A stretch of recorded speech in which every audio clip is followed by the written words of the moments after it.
রাতের অন্ধকারে হনুমানের মূর্তি ভেঙে দেওয়ার অভিযোগ কিছু দুষ্কৃতীর বিরুদ্ধে ঘটনাস্থলে তদন্তে দিন মঙ্গলবার কালনা থানার পুলিশ একই সাথে এলাকা পরিদর্শনে যায় বিজেপির প্রতিনিধি দল। জানা গিয়েছে, কালনা থানার অন্তর্গত পিন্ডিরা পঞ্চায়েতের অন্তর্গত বহড়া গ্রামে একটি হনুমান মন্দিরে হনুমানজির মূর্তি গতকাল রাতে কে বা কারা ভেঙে দেয়। সকালে উঠে এলাকাবাসীর তা নজরে আসে। এলাকাবাসীদের অভিযোগ, স্থানীয় একটি ক্লাবে তৃণমূল কংগ্রেস অলিখিতভাবে সেটিকে পার্টি অফিস বানিয়ে অসামাজিক কাজকর্ম চালাতো।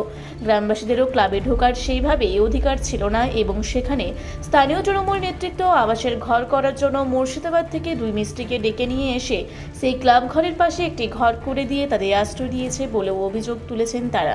কেন এই মূর্তি ভাঙা হলো সেই নিয়ে এলাকায় উত্তেজনা ছড়ায়। ঘটনাস্থলে পৌঁছায় কালনা থানার পুলিশ। কে বা কারা এই ঘটনার সাথে যুক্ত তার তদন্ত শুরু করেছে তারা। অন্যদিকে বিজেপির তরফে এই জেহাদি কাজকর্মের বিরুদ্ধে প্রতিবাদ জানিয়েছেন তারা। একই সাথে ওই ক্লাব ঘরের মধ্যে অলিখিতভাবে তৃণমূল কংগ্রেসের পার্টি অফিস বানিয়ে অসামাজিক কাজকর্ম চলত বলে অভিযোগ তুলেছেন তারা। ওই ক্লাবের মধ্যে তৃণমূলের পতাকা এবং ব্যানারও পাওয়া গিয়েছে। অন্যদিকে স্থানীয় এলাকার তৃণমূল নেতা মানিকলাল মণ্ডল তিনি বলেন, ওটি একটি ক্লাব ঘর, তৃণমূলের পার্টি অফিস নয়। কে বা কারা পতাকা বা ব্যানার রেখেছিল সেই বিষয়ে জানি না, তবে যারা এই ঘটনা ঘটিয়ে থাকুক না কেন উপযুক্ত শাস্তির দাবি তুলেছেন তিনি। এখানে আমার সকালবেলা আমাকে ভিলেজ পুলিশ ফোন করেছিলেন, যে ফোন করে জানাবেন যে এখানে মূর্তিটা হনুমানের ভাঙা হয়েছে, তুমি জানো? আমি বললাম না, আমি তো এখনও খবর পাইনি, কিছু জানি না, তবে আমি বলছে যখন আমি জেনে দেখছি।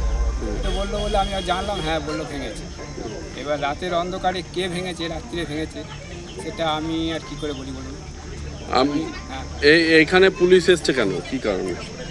ওইখানে পুলিশ এসছে, ওই মন্দির ওই যে মূর্তি ভাঙার ইয়েতেই পুলিশ এসছে।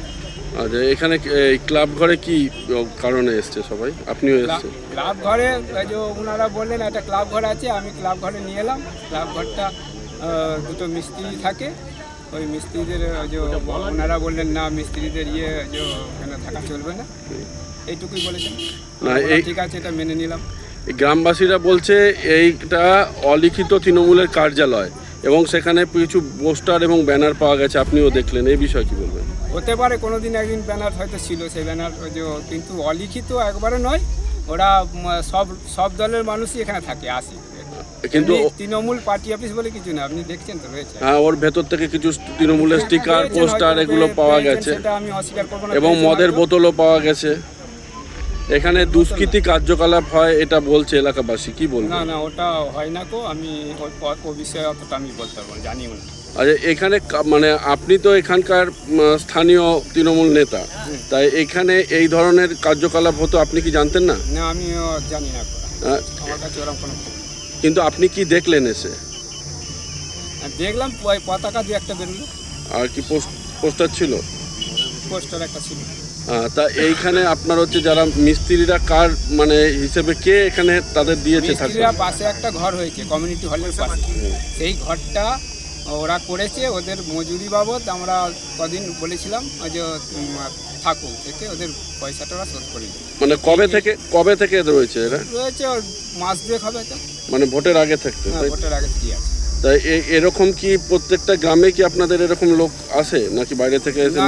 না, আমাদের এই যে আবাসের ঘর এসেছে গাদা, তো সেই জন্য ঘর করার জন্য ওরা এসেছে। এবার জায়গা পাচ্ছিল না, এখানে ঘরটা ওই জন্য ওরা দেওয়া হয়েছে, থাকতে দিয়েছিল। মানে কার নির্দেশে এরা এখানে থেকেছে? ওদের ক্লাবে গ্রামের নির্দেশই ছিল, ধরুন। হ্যাঁ, গ্রামের নির্দেশ বলতে গ্রামের সম্ভব ওটা ঠিক বলতে পারবো না। আপনি দেখলেন তো নিজে নাকি? দেখেছি, কিন্তু হয়তো রেখেছিল, কিন্তু ওটা নিয়ে আর বিয়ে না করাই হয়। আপনার নাম? আমার নাম মানিকলাল মণ্ডল। আপনি কি আছেন এখানে? আমি ওই পঞ্চায়েত সমিতির মেম্বার, বন ও ভূমি কর্মরত। এটা পিন্ডিরা বহড়া গ্রাম। সেই গ্রামে আমার ভারতীয় জনতা পার্টির কার্যকর্তারা সকালবেলা ফোন করে বললেন, কালকে রাতের অন্ধকারে জেহাদিরা হনুমানজির মূর্তি ছিলেন, ওখানে বজরংবলীর পুজো হতো। সেই বজরংবলীর মূর্তি গলা কেটে মূর্তি মাথাটা পাশে রেখে দিয়েছেন। তারা ফোন করলেন, আমরা দেখতে এলাম। ভারতীয় জনতা পার্টির আমার যা কার্যকর্তা নেতৃত্বরা আছে, আমরা সকলে এসেছি দেখার জন্য।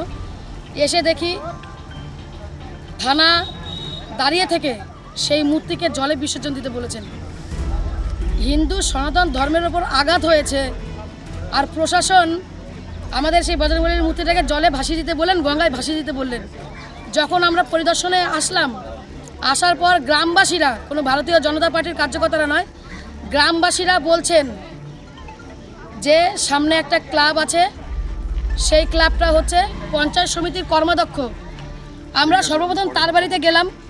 আমরা ভেবেছিলাম যে পঞ্চায়েত সদস্যের বাড়িতে যাব, ওনাকে বলবো যে এই গ্রামে আগে কোনো দিনও এই ধরনের জিহাদি কার্যক্রম হয়নি, কিন্তু আজকে জিহাদি কার্যক্রম কেন হলো, এ তদন্ত আপনি করবেন, প্রশাসন প্রশাসনের কাজ করবে, আপনি আপনার কাজ করবেন।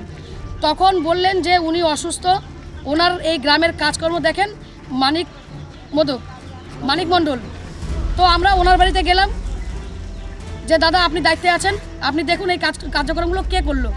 ওনার বাড়িতে যাবার পর উনি যেই ধরনের কথা আমাকে বললেন, সেই কথা শুনে আমি সেই আতঙ্কের ভয়ে আমরা এলাম এই পার্টি অফিসটা দেখার জন্য, যেটা আগে বলছিলেন ক্লাব ছিল, এখন পার্টি অফিস হিসেবে ব্যবহৃত হতো ওদের তৃণমূল কংগ্রেসের পার্টি অফিস হিসেবে। এখানে আসার পর কিছু মানুষ বললেন না, যে জয় শ্রীরাম বলা যাবে না, জয় শ্রীরাম যদি বলা হয় তাহলে ইলেকট্রিক পোলে বেঁধে তাদের পেটানো হবে, তিনি আগে বলেছিলেন। আর সেই কাজটা মানুষের রায় যখন দিয়েছেন, তাদের মানুষ যখন দূরে ছুঁড়ে ফেলে দিয়েছেন, সেই হাতটাকে মেনে নিতে না পেরে হিন্দু সনাতন ধর্মের মানুষের উপরে এইভাবে আঘাত ফেললেন। এই হিন্দু সনাতন ধর্মের উপর যা আঘাত ফেলেছেন, আর হিন্দু সম্প্রদায়ের মানুষ হয়ে এই পিন্ডিরা গ্রামের গ্রামবাসী কেউ মেনে নেবেন না।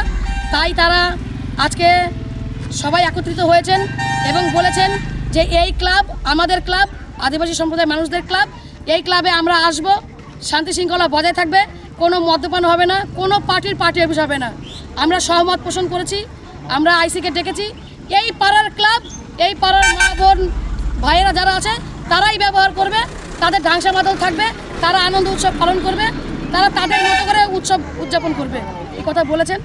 তো আমরা দেখছি কি করে। আপনার নাম? আমার নাম মৌসুমী মণ্ডল, জেলার ভাইস প্রেসিডেন্ট।